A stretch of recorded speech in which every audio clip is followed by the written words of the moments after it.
Premium klassda eng muhim jihat minus 108 millionga chiqilyapti. Mercedesga ham, Akechilga ham, Santanderga ham imtihonsiz ishga kirganman. Chunki top barbershop sizga nima beradi? Bu sifatga erishish uchun bizga o'xshab yillab vaqt yutkazish shart emas. Bu videoda sizlarga qanaqa qilib 5 ming so'mdan soch olishni boshlab, o'rtacha 500 mingga olib chiqqanim haqida gapirib bermoqchiman.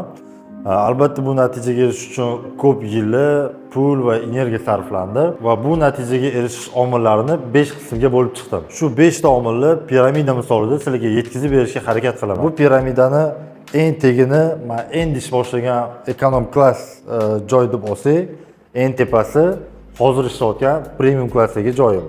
Bu o'sish prosesslari. Bular bo'lsa o'sish prosesidagi narxlar. Birinchi etapda 2011-2012 yillarda men Sergeli dehqon bozorida oddiy joyda boshlaganman, o'rganib soch olishni boshlaganman. U yerda narx 5 ming so'm bo'lardi. Narx arzonligini hisobiga u yerda yosh auditoriya ko'p bo'lardi. Bizda praktikaga yangi narsalarni qo'llashga zo'r imkoniyat bo'lgan. Har xil sochlarni olib sinab ko'raverganmiz. Shuning uchun birinchi etapni men sifatga bag'ishlagan bo'lardim, chunki tabiiyki praktika bilan faqat sifatga intilganmiz, soch sifatini o'stirishga. Demak, birinchi omilni sifat deb oldik. Bu sifatga erishish uchun biz juda ko'p vaqt ketkazib, juda ko'p xatolar bilan erishganmiz. Chunki u paytda hozirgidek YouTube'da, Instagram'da top barberlardan kontentlar bo'lmasdi, ma'lumotlar juda kam bo'lgan. Hozirgidek kurslar bo'lmagan, qatdan o'rganishni bilmasdan faqat o'zimiz praktika qilib, juda ko'p xatolar, juda ko'p klientlardan so'kishlar eshitib, ko'p vaqt ketkazib, shu narsaga yetib kelganmiz. Hozirgi kunda bu sifatga erishish uchun bizga o'xshab yillab vaqt yutkazish shart emas. Nimaga yutkazish deyapman? Chunki oddiy barber qanaqa hisob-kitob qiladi? 2 yil ustunda ishlayman, 2 yildan keyin avtomatik sifat oshadi, keyin narxni bemalol oshiraman deb o'ylaydi. Keling endi hisob-kitob qilib ko'ramiz shu 2 yilda. Misol uchun siz 50 ming so'mdan soch olsangiz, kuniga o'rtacha 5 ta olsangiz, 1 oyda 7,5 million pul ishlaysiz. 2 yilda 24 oy bo'lsa, siz 24 oyda 180 million topasiz. Bu degani, agar 2 yil sifat ustida ishlab, keyin narxni oshirsangiz, oxirgi 2 yil siz 180 million topasiz. Agar shu sifatga boshqa yo'l bilan borsak, ya'ni 2 yil xatolar qilib, ustimizda ishlagandan ko'ra, qachonlardir shu xatolarni qilib, shu vaqtni ketkazgan insondan bir oygina malaka oshirib, hamma tajribani olib, umumiy 2 oyda narxni oshirsak, shu 2 yilda qancha razlika qilgan bo'lardi? Minimalni olamiz. Masalan, 30 ming so'm narxni oshirdik. Umumiy 80 ming so'm bo'ldi. 80 mingdan 5 tadan soch olsangiz, 1 oyda 12 million.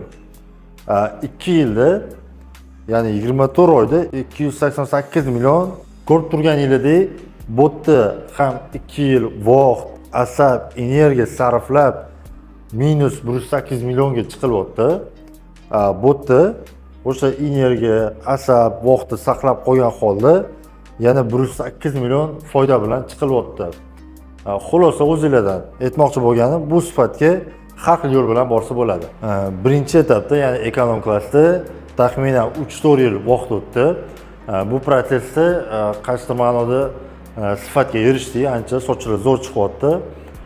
O'sha payt tushundim, uje bu narsalarni internetga joylash kerak. Chunki bitta joyda ishlaganingizda sizni bir kunda maksimum 10 ta odam sizni sifatli sochingizdan qaysi ma'noda bahramand bo'lishi mumkin.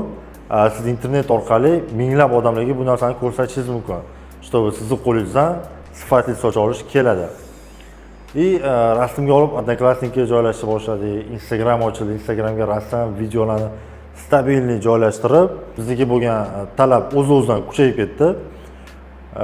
O'sha prosesda ish joyimni ham o'zgartirishga to'g'ri keldi, chunki rasmlarimiz qarasak, foni yoqmayapti, chiroyliroq joy kerak, talab kuchaygan. Bemalol yaxshiroq joyga o'tsak bo'ladi, chunki qaysi ma'noda bazamiz bor. O'sha payt Meteora saloniga o'tdik. Eski joyimizdan har tomondan chiroyli, komfortli. Bu prosesda soch olish narxi ham 25 mingga ko'tarildi. Demak, ikkinchi omilni internet deb nomlasak bo'ladi. Agar o'z vaqtida ishlarimni internetga qo'yib, Odnoklassikda Instagramga ko'p odamlarga ko'rsatmaganimda men ikkinchi etapga o'ta olmagan bo'lardim. Internet orqali siz juda ko'p odamga isbotlasangiz bo'ladi, чтобы sizni qo'lingizdan keladi shu narsa и ishonchga ega bo'lasiz. Hozirgi kunda ham 60% barberlar o'z Instagramini yurgizadi, lekin xuddiki o'rgangan kunidan как будто majburlikdan bu kun majburlab qildirayotgandek ora-chora rasmlar qo'yib qo'yadi, aslida videolar qilib qo'yadi. Lekin hozirgi kunda xabarimiz bor, konkurensiya juda ham kuchli, zamon talablari kuchli. Zamonga moslashmagan odam orqada qolib ketyapti. Aynan shuning uchun ham biz kurslarimizga shaxsiy brend va Instagram yurgizish darslarini kirgizganmiz. Chunki bu hozirgi kunda juda ham muhim. Qaysidir ma'noda ikkinchi etapda ham уже maksimal rezultat ko'rsatganimizdan keyin sezdimki, yana nimadir kam, nimadir qo'shishim kerak. Buni o'zi bilan uzoqqa borib bo'lmaydi. Keyin 3-etapga o'tildi. 3-etapda Misyoradan men ya'ni Sergeli rayonidan Sentroga, Rossiya Gassisa tomonga Menspace barbershopiga o'tdim. Barbershopning asosiy talabi bu servis. Servis bu mijozga yoqimli bo'lgan har bir harakatimiz servis deb hisoblayman. Eshikdan kirib kelgandan boshlab xushmuomalalik bilan kutib olish, qo'shimcha ichimliklar bilan kayfiyatini ko'tarish, to'g'ri konsultatsiya berish, qo'shimcha massajlar, issiq sochuvlar bilan yuzni dam oltirish, ya'ni qo'shimcha kosmetikalar bilan qulaylik yaratish. Umumiy olganda mijoz shunchaki sochini oldirib chiqib ketish emas, dam olib, vaqtini maroqli o'tkazib chiqib ketishi bu servis deb hisoblayman. Narx ko'tarishda servis eng katta rol o'ynaydigan joyi. Shuning uchun 3-omilni servis deb nomladim. Shu 3 omilni birlashtirganimda ham o'sha paytda sredniy chekka 120 ming so'mga chiqardik. Keyin tushundimki, уже bu ham kam, yana nimadir qo'shish kerak.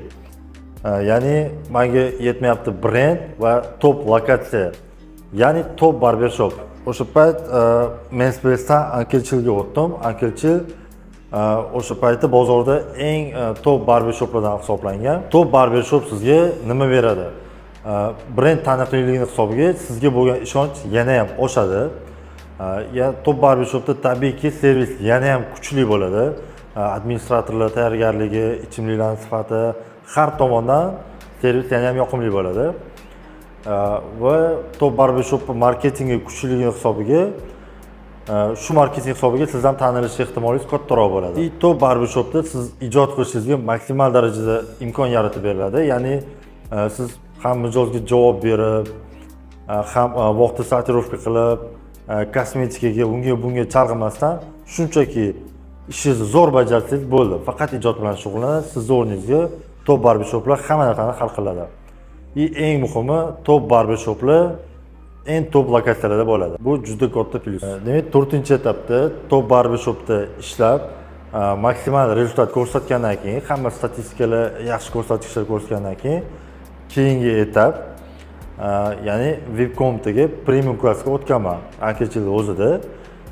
Hozirgi kunda Santander barbershopining VIP kabinkasida premium klassda ishlab kelyapman. Oxirgi 4-5 yildan beri premium klassda ishlab kelayotgan bo'lsam, shu vaqt mobaynida men tushungan narsa premium klassda eng muhim jihat bu shaxsiyat. VIP kabinkada sredniy chek 500 ming so'm, ya'ni 300 mingdan boshlanib qo'shimcha uslugalar bilan bemalol 1 millionga chiqib ketadi. O'rtasini olsak 500 ming so'm bo'ladi.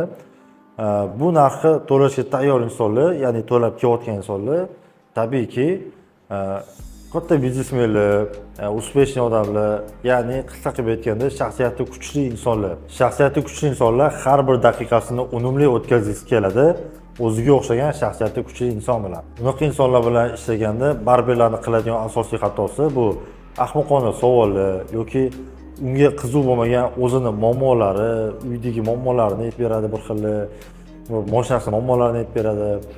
Yoki xalq ichidagi qanaqadir g'iybatlar, bo'lar bo'lmas trendlar. Unaqa shaxsiga bunaqa narsalar qiziq bo'lmaydi. Ular bilan saviyali suhbat qurish uchun tabiiyki oldin o'zimizning shaxsiyatimizni kuchaytirib, dunyo qarashimizni kengaytirishimiz kerak. Shuning uchun ham bizning kurslarimizda shaxsiyat mavzusiga chuqurroq kirishga harakat qilamiz. Chunki shogirdlarimiz shunaqa cheklarga chiqqanda, shunaqa insonlar bilan ishlaganda bizning ham yuzimizni yorug' qilish uchun. Ko'rib turganinglardek, bu 5 bosqichni men 5 xil joyda ishlab o'tkazganman. har bir ish joyimni o'zgartirayotganimda menga Instagram juda katta yordam bergan. Bilasizlar, top barbershoplarga, umuman barbershoplarga imtihon bilan ishga oladi. Men hammasiga Menspace'ga, Akilchiga ham, Santanderga ham imtihonsiz ishga kirganman. Chunki Instagramdan ko'rib o'ziga baho berishgan. Qasmada ishlarim yoqqan, sifati to'g'ri kelgan, men haqimda Instagramdan to'liq ma'lumot ola olishgan. Lekin men aytmayman, har bittasi oson o'tgan deb, har bitta etap joy o'zgartirishim men uchun katta risk bo'lgan, o'ziga yarasha qiyinchilik bo'lgan. Chunki har bir etapga o'tganimda narxlar oshganini hisobiga, lokatsiya o'zgargani hisobiga klient yo'qotish bo'lgan, daromad tushgan qanchadir foizga. Bu 5 ta omil bizani bir oylik kursimizda shunchaki kirish qismi. Bizning kurs mobaynida bu etap omillarning har bittasiga chuqurlashib, bundan tashqari zamonaviy klassik sochlar bo'lib olish texnikalari, fade va soqolga forma berish texnikalarini ham o'rgatamiz. Aynan hozir yig'ilayotgan potokimizda bonuslar qo'shilgan. Bizning kursimizning yana eng bitta qulaylik tomoni uzun nasiya orqali 12 oygacha bo'lib to'lasa bo'ladi. Kursga yozilishda ayni vaqti, chunki biz hozir minimal narxlar bilan boshlaganmiz. Keyingi kursda bundan qimmatroq bo'ladi. Kursga yozilmoqchi bo'lsangiz, video tagidagi silkaga o'z ma'lumotlaringizni qoldiring. Menejerlarimiz sizga aloqaga chiqishadi.